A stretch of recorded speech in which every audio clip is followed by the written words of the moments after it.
A billionaire finds his maid's daughter secretly washing dishes, and he's about to discover the desperate truth she'll do anything to hide.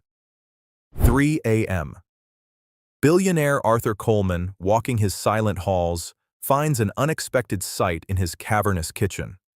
Claire, a 17-year-old girl, his housekeeper's daughter, is scrubbing a mountain of dinner plates.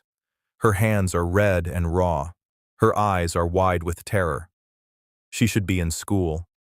Instead, she is here, telling lies to protect a desperate secret. The billionaire, a man who built his fortune reading people, knows this is more than a girl helping her mother. It's a clue to a sacrifice he can't yet understand.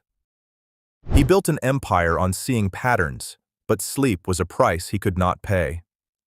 Arthur Coleman found silence to be the loudest sound in his vast, empty mansion tonight. That silence was broken. The great clock in the foyer chimed 3 a.m. The sound was heavy, each chime echoing down the marble hallway. Arthur Coleman stood at the top of the grand staircase, his silk robe pulled tight.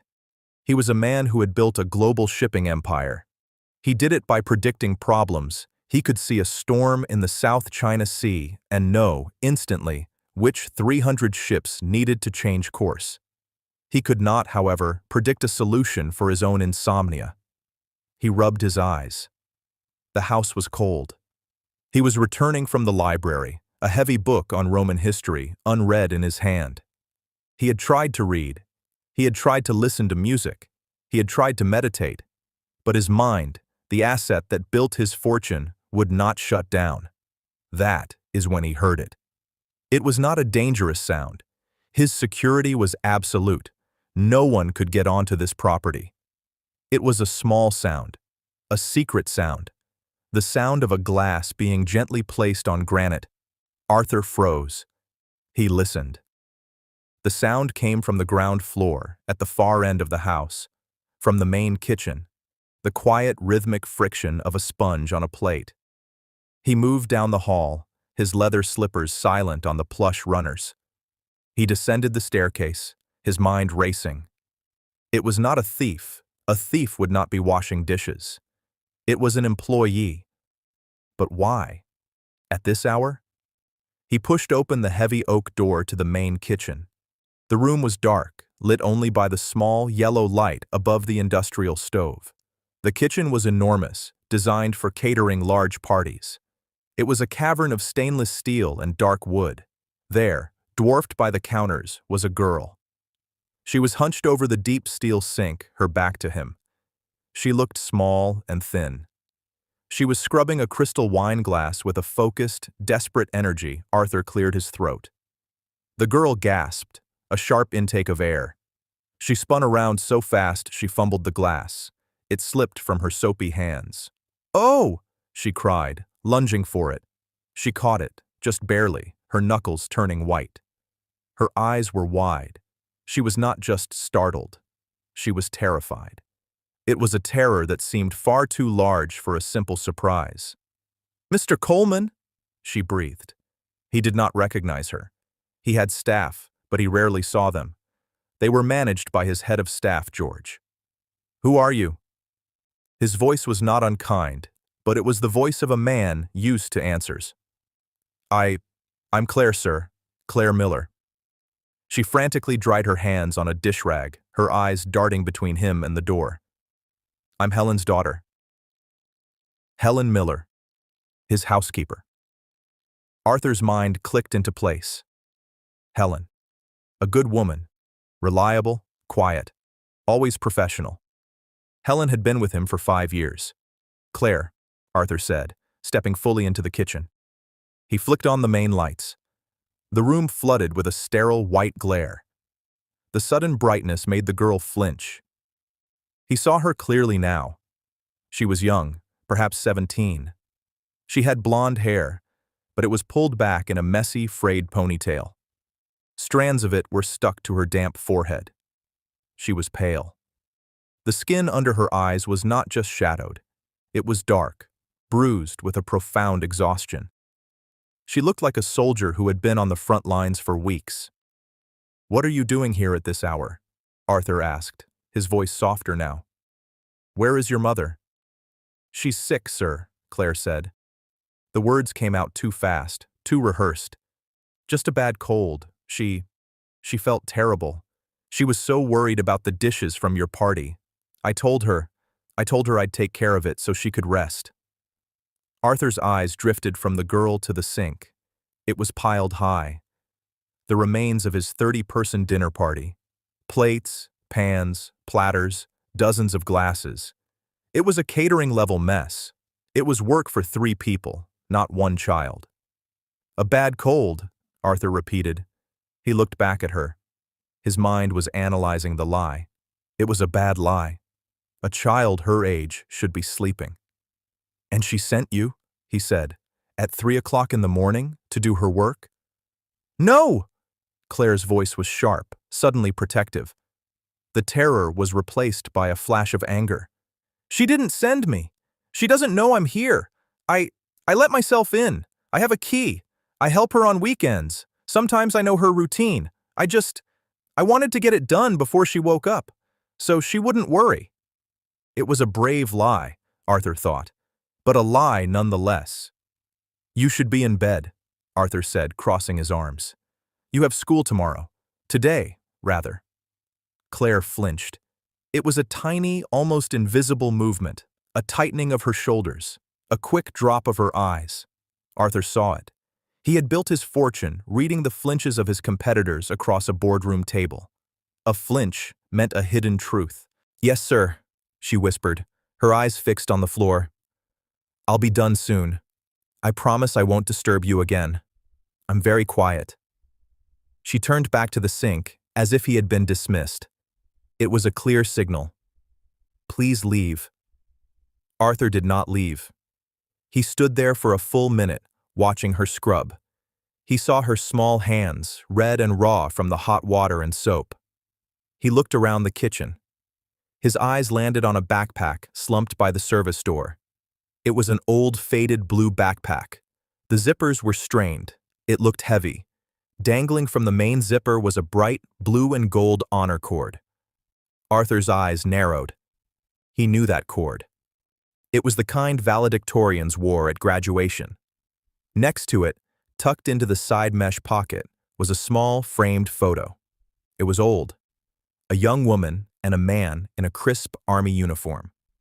Arthur looked at the girl. He looked at the mountain of dishes. He looked at the honor cord. The honor cord. The 3 a.m. dishwashing. The lie. The exhaustion. These pieces did not fit. They were a broken pattern, and Arthur Coleman hated broken patterns. "Leave the dishes," Arthur said. Claire stopped, her hands frozen in the soapy water. "Sir?" "Leave them. Go home. Get some sleep." "But my mom, she'll be so upset if they aren't done. She'll get in trouble." "I will handle your mother," Arthur said. His tone was not harsh, but it left no room for argument. "Go home, Claire." She hesitated. Her shoulders slumped. It was not just relief, it was defeat. As if she had failed her mission. "Yes, sir. Thank you, sir." She quickly pulled off the heavy, wet apron. She grabbed her backpack, slung it over one shoulder, and slipped out the service door into the pre-dawn darkness. Arthur stood alone in the massive, silent kitchen. The silence rushed back in, but now it was filled with questions. He looked at the honor cord in his mind's eye, a valedictorian. He looked at the sink, a dishwasher. He went to his study. He did not try to sleep. He sat in his leather chair, watching the black sky turn to gray. He was waiting. At 7 a.m., he picked up his phone. "George," he said when his head of staff answered. George Shaw was a man who had been with him for 20 years. He was precise, efficient, and discreet. "Mr. Coleman, you're up early." "I have 2 tasks for you, George. First, our housekeeper, Helen Miller. What is her situation?" There was a pause. Arthur could hear the faint click of a keyboard. "Mrs. Miller," George said, his voice careful. "She has been inconsistent, sir. Many sick days in the last 2 months. I was actually preparing a file to discuss her dismissal." Hold that file, Arthur ordered. The words came out like cold steel. Second, her daughter, a girl named Claire, about 17. She's a senior in high school. I want to know everything. The school, her grades, her attendance. Sir? George's confusion was plain. This was not a typical request. The girl was here at 3 a.m., George washing the dishes from my party. She looked broken, and she was carrying a valedictorian's honor cord. It doesn't add up. I want to know why. At once, sir. One more thing, George. The girl's backpack. It had a photo. A soldier. Army uniform. 101st Airborne, I think. Find out who he is. Arthur spent the day in a fog. He had meetings about fuel costs and shipping routes. He spoke to executives in Hong Kong and London. But his mind was in the kitchen. He saw the girl's terrified eyes. He saw the honor cord. At 4 p.m., George Shaw appeared at his study door. He held a thin manila folder. Frank never looked ruffled, but today he looked somber. He looked shaken. Sir. He placed the folder on the polished desk. Go on, George. You were right about the girl, George said. He opened the folder. Claire Miller, 17, senior at Northwood High School. He slid a piece of paper across the desk. It was a printout from the school's website, a beaming photo of Claire holding a certificate. She's not just a good student, sir. She's the county valedictorian.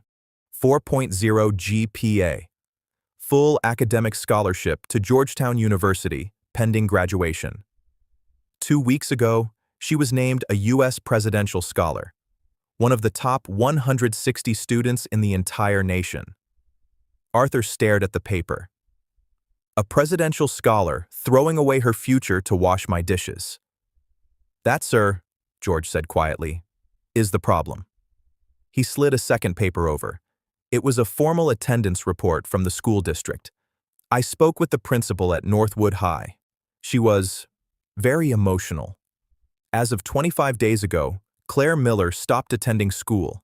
She has been marked for truancy. The principal is heartbroken. She said she's been calling the mother, Helen, but the number is disconnected. 25 days, Arthur whispered. The timeline clicked. The pattern was forming. Yes, sir. She has missed the deadline to accept the scholarship. The school is required to report her truancy to the state. She will not graduate the scholarship. It's gone. The waste of it. The sheer, tragic waste. It felt like a physical blow to Arthur. This was worse than a girl skipping school. This was a bright light being snuffed out. Why, George? Arthur asked, his voice low. Why? The mother. George's voice was grim. Helen Miller. It is not a bad cold. She was diagnosed 2 months ago with a severe aggressive form of lupus. The new treatments, the specialist, her insurance denies them as experimental. The out-of-pocket cost for the main prescription is $900 a month. Arthur felt a cold knot tighten in his stomach. Helen was fired from her second job at a dry cleaner for missing days due to her illness. Your job, this, is all they have. The phone was disconnected to save money. $900 a month, Arthur said. It was, to him, nothing. A rounding error. To them, it was a future. Claire knows, Arthur stated. She's been skipping school to… what? Work? I'm still looking into that, George said. But it seems she is also covering her mother's shifts, unpaid. Cleaning this house, just to keep you from firing her. She's trying to hold on to the job and the health insurance that her mother is too sick to perform. Arthur stood up, the anger and the sadness rising in him. He walked to the window. The soldier, George, the photo. George slid the last piece of paper across the desk. It was a grainy, black and white military file photo. Captain Robert Miller, George said. Claire's grandfather, Helen's father.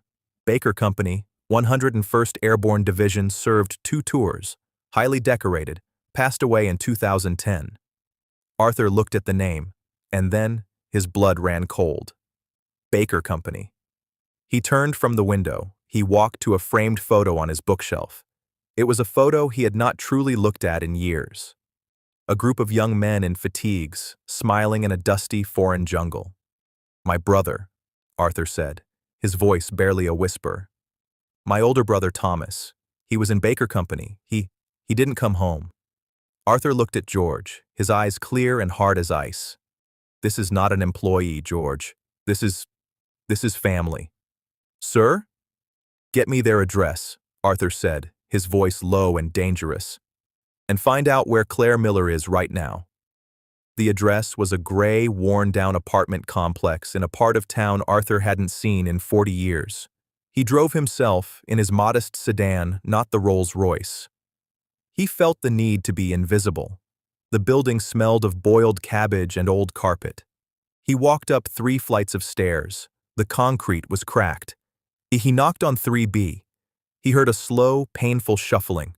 The door opened a crack, held by a chain. An eye peered out. "Susan?" Arthur said gently. The door slammed shut. He heard a muffled sob, then the rattling of the chain. The door opened. The woman who stood before him was a ghost. She was a decade younger than Arthur, but she looked 20 years older. Her hands were swollen into claws. Her face was gray with pain. She leaned heavily on a metal walker. This was not the neat, capable woman who managed his home. "Mr. Coleman," she gasped, her voice thick with shame. I was going to call. I've been—" "Helen," Arthur said, stopping her. "I came to see you." He stepped into the tiny, bare apartment. It was spotless, but it was cold. A single, small electric heater glowed weakly in the corner. "I saw Claire last night," he said. Helen's face crumpled. She sank onto the worn sofa. "Oh God, she promised. I told her not to. I told her I can still work. I just needed a few days." "Helen, why didn't you tell me you were sick?" "And say what?" she whispered, tears rolling down her pale cheeks. "That I can't do my job, that you should fire me. This job, it's all we have. The insurance, it pays for the basic doctor visits. It's everything." "The scholarship," Arthur said, his voice quiet. Helen's head snapped up. Her eyes were wide with a new, sharper pain. "The presidential scholarship, Helen Georgetown. I know." Susan let out a sound. It was not a cry. It was a wail of pure, unfiltered despair from the bottom of her soul. I found the letter," she sobbed. "The one from the White House. I found it in the trash can. In the trash. I asked her, and she looked at me with those empty, tired eyes. And she said, 'What's a scholarship, Mom? Does it pay for your medicine? Does it keep the lights on?'" Helen gripped her own hair, her swollen fingers shaking. "She's throwing it all away. Her whole, beautiful life. For me. For $900. Arthur felt the pieces of his heart breaking. This was a kind of poverty he had forgotten existed, the poverty of impossible choices. "Where is she, Helen? Where is she right now?" She got a job," Helen whispered, looking away, as if confessing a crime. "A real one, a night shift, so she can be here during the day in case I fall. It's at a diner, the Evening Star, downtown." "Stay here," Arthur said. "Lock your door. I will be back." The Evening Star diner was loud, bright, and smelled of stale coffee and grease. Arthur Coleman felt like he had walked onto a different planet. He took a booth in the corner, his tailored wool coat feeling like a costume. A waitress, older, with a kind, tired face, came over. "What'll it be, honey?" "Just coffee, black," Arthur said. He scanned the room, and then he saw her. Claire was moving through the tables, a heavy brown tray balanced on one arm. Her blonde ponytail was hidden under a blue hairnet. Her uniform was a size too big, the name Patty stitched in red on the pocket. She moved with a grim, mechanical efficiency. She did not smile. She refilled water glasses, cleared plates, and took orders. She was 17, a presidential scholar, and she looked like she had been doing this for a lifetime. He watched her wince when she lifted a heavy bus tub full of plates. He saw the manager, a short, angry-looking man in a stained white shirt, bark an order at her. She just nodded, her face blank, and kept moving. She's just like her mother, Arthur thought, trying not to surrender. He waited. He nursed his coffee, which was bitter and thin. He watched her for 20 minutes. He watched her run. He watched her try to be invisible. She was clearing the booth next to him. Her arms were overloaded with plates. "Claire," he said. His voice was not loud, but it cut through the diner's noise. She froze. The clatter of plates in her hand stopped. She turned, slowly, her eyes finding him in the corner. Her face went from pale to white. The blood drained from it. She looked at him. She looked at her greasy uniform. She looked at the half-eaten burger on the plate she was holding, and the tray, overloaded and heavy, slipped from her trembling hands. It hit the floor with a deafening crash. Plates shattered. Glasses exploded, ketchup and leftover food splattered across the linoleum. The entire diner went silent. Claire just stood there, staring at the mess. Staring at him, her shoulders began to shake. "Miller!" the manager roared from behind the counter. His name tag said, "Mitch. What do you think you're doing? That's coming out of your pay." Claire didn't look at the manager. She just looked at Arthur. Her eyes, which had been so terrified in the kitchen, were now filled with a different, deeper emotion, utter and complete humiliation. She dropped to her knees and, with her bare hands, began picking up the broken shards of glass. "Miller, get a broom. Get that cleaned up. Now!" Mitch was screaming. He was red in the face. "You're lucky I don't fire you on the spot. That's a week's pay and breakage, you stupid. That's enough." Arthur's voice was not loud. It was low, cold, and heavy with authority. It cut through the diner's silence more effectively than Mitch's shouting. Arthur stood from his booth. He walked over and stood directly between the manager and the girl on the floor. He was a foot taller than Mitch, and though he was nearly 70, he carried an air of absolute power. Mitch, who had been focused on Claire, now looked at Arthur for the first time. He saw the expensive coat. He saw the gold watch. He saw the face of a man who did not belong in the Evening Star diner. "And who are you?" Mitch blustered, though his voice had lost its edge. "This is my employee. She is a child," Arthur said, cutting him off.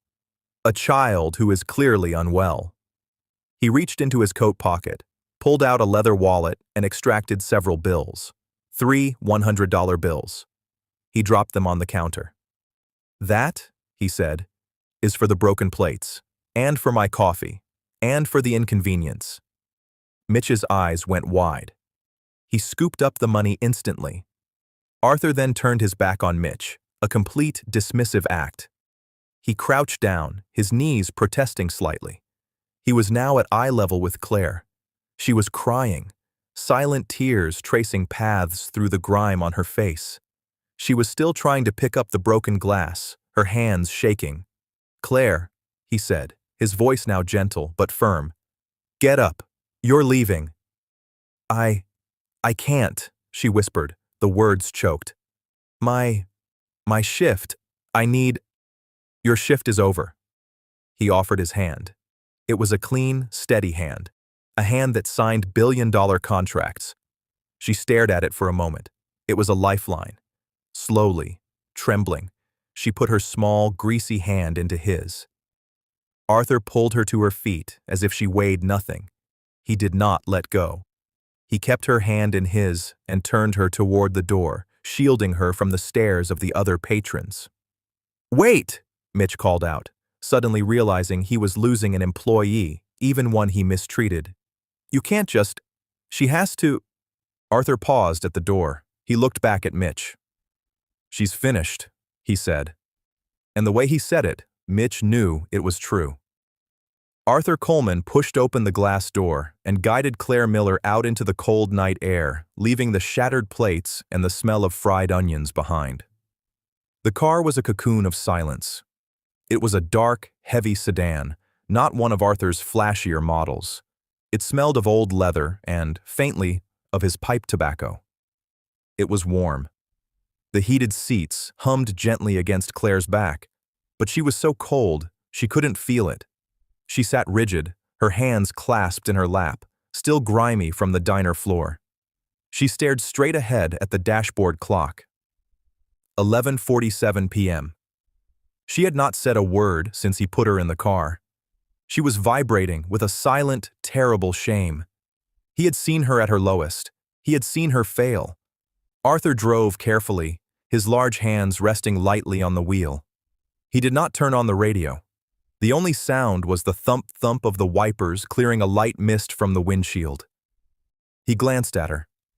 She was just an outline in the dark, her face turned away. "Your hands," he said, his voice quiet. "Are they cut?" Claire flinched, startled by the sound. "What?" "The glass. Are you cut?" She slowly unclenched her fists and looked down. She hadn't felt it. There was a small, dark line of blood across her right palm. I don't know. It's fine." Arthur sighed. He pulled the car over to the curb on a quiet, tree-lined street. He put the car in park and turned on the interior light. It was a soft, yellow light, like a reading lamp. In it, he saw her. Her face was smudged with dirt. Her hair was matted where the hairnet had been. The small cut on her hand was welling up with blood.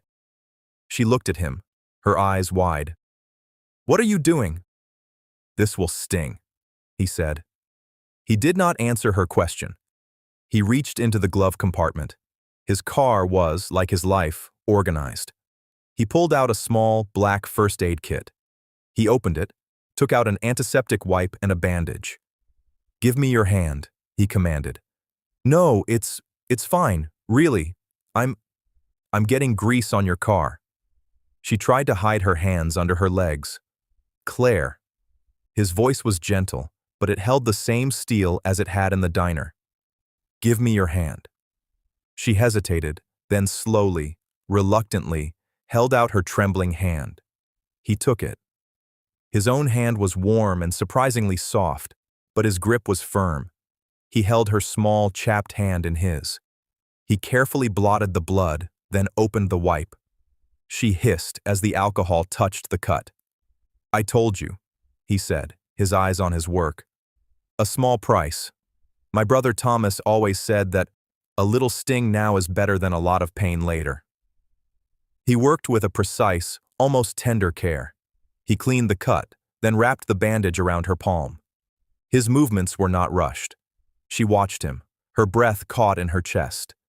This was Arthur Coleman, a man who moved markets, a man who owned half the city, and he was sitting in a parked car, bandaging her hand like a father. The absurdity of it, the kindness of it, broke through her shame. A single hot tear spilled over and ran down her cheek. Then another. He finished with the bandage and handed her a clean, folded handkerchief from his coat pocket. "For your face," he said, not looking at her. He put the car back in gear and pulled out into the street. She wiped her face. "Thank you," she whispered. The words were small and hoarse. "You're welcome," he said. They drove in silence for another few blocks. "Georgetown," he said. "Sir? That's the plan, isn't it? Or it was Georgetown University." "Why?" She stared at the handkerchief in her lap. I like history and the government. I thought I could work in the State Department or something." "You want to serve?" he said. It wasn't a question. "Yes." "A noble goal," he said. "Difficult to achieve if you are not in fact in school." Her shame returned, hot and sharp. "You don't understand." "Then make me understand, Claire," he said, his voice reasonable. "I see a young woman, a U.S. presidential scholar, the valedictorian of her class. She has a full scholarship to a fine university, and she throws it all in the trash. I didn't throw it away, she snapped, her voice breaking. The anger she felt at the world, at the unfairness of it, all came rushing out. I didn't. What was I supposed to do? She was crying openly now, the sobs she had held back in the diner finally shaking her. What choice did I have? I came home from school. I'd just gotten the letter, the one from the White House. I was so happy. I ran inside, and Mom was on the floor. She couldn't get up. She was